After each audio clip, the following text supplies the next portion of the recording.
What is up, YouTube? Welcome to iIrvingTV here with another video for y'all. And today I will be giving you my impression on Capital Supremacy, the new game mode on Star Wars Battlefront 2.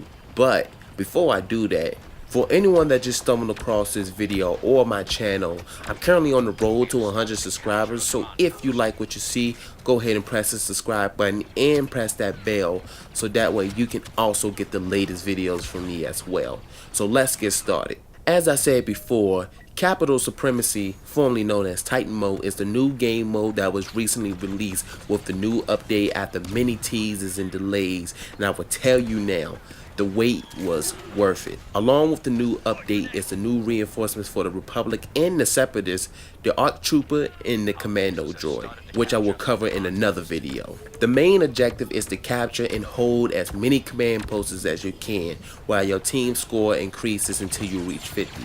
This brings back memories from the old Battlefront because the main thing of the classics were the command posts. After you reach 50, then it'll go to the next phase where you board your transports to go into the enemy's capital ship. You'll have a limited amount of time to board the transport, so you and your team will want to get there as fast as possible. As the more people board, the more reinforcements you will have when you board the capital ship. Once you're on the capital ship, your next goal is to sabotage or defend the objectives on the ship. If you're successful in destroying the objectives, you will bring down the capital ship and your team will win the match. If you're not successful and the defending team takes down all the reinforcements, the match will start back on the ground. This will continue on until one team takes down the other's capital ship. Now, I do enjoy this game mode because unlike Galactic Assault where it's very linear and your role depends on what faction you're playing as, Capital Supremacy is even throughout, and you have access to the full map instead of the map opening as the attacking team progresses. This makes strategizing more important because while you're taking over one command post, the enemy can be taking over another on the other side of the map. And being that there's 5 on the map, you really have to stay on top of things. Another thing that I do like is that not only there's 20 players for each side, there's also an additional 12 bot players for each team, making it 32 versus 32, making the game a bit more interesting and fuller for the bigger map. Speaking of the map, currently Geonosis is the only map available right now, though EA has already announced more maps on the way, with the first one coming on April the 24th. No locations has been revealed yet, though all the maps so far are going to be in the Clone Wars era, so no other eras has been announced so far. It also looks like with Capital Supremacy, the heroes pertaining to that era are the only ones playable, which I do like because it really feels like you're reliving the battles of the era, which also reminds me of the classic Battlefront as well. That means no Kylo Ren in the Clone Wars battle, nor Anakin Skywalker in a sequel trilogy battle, which is weird. Now, the capital ship phase isn't bad neither.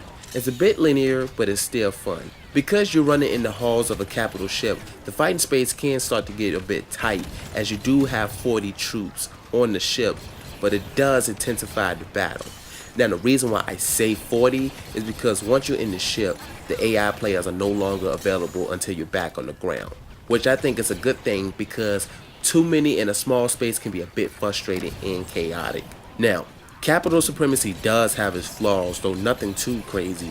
The main one, which I believe is everyone's top pick, is the duration of the matches. Like I said earlier, if the defending team is successful, it goes back to the ground and you have to start back over. Because of this, a match can last for over an hour, going back and forth, which can be draining afterwards. And I've been in one of these matches. The only thing that does keep the matches from going on forever is the fact that the damages on the capital ship stays, meaning if there were only one objective left on the ship, that is going to remain when you go back. The other flaw is the fact that only one map was released during the launch of Capital Supremacy, which can cause it to get a bit boring after a while, especially after playing an hour match. Again, EA will be releasing new maps in the next few months, but it would have been nice to have at least more than one map in the start. My last complaint, which I believe is me personally, I would have liked to have some action in the air. I know this might make things a bit compact, but just like Galactic Assault, there could have been at least 2 fighters for each side, making things really fun and making the battles feel more alive. But overall, I think Capital Supremacy is really awesome and fun to play. And I know I keep saying this, but it definitely brings some nostalgia back from the old Battlefront days. I will be giving you guys some more gameplay videos, and we'll be doing more videos as the new maps come along. Hopefully DICE is working on other eras as well, because I would like to play or Hoth or Yavin. But yeah, that's all for today's video. If you like this video, go ahead and press the like button. If you disliked this video, hopefully you didn't. But if you did dislike this video, press the dislike button, because I always appreciate honesty. Drop a comment below, subscribe to my channel, and until next time, promoting peace, gaming, and wings.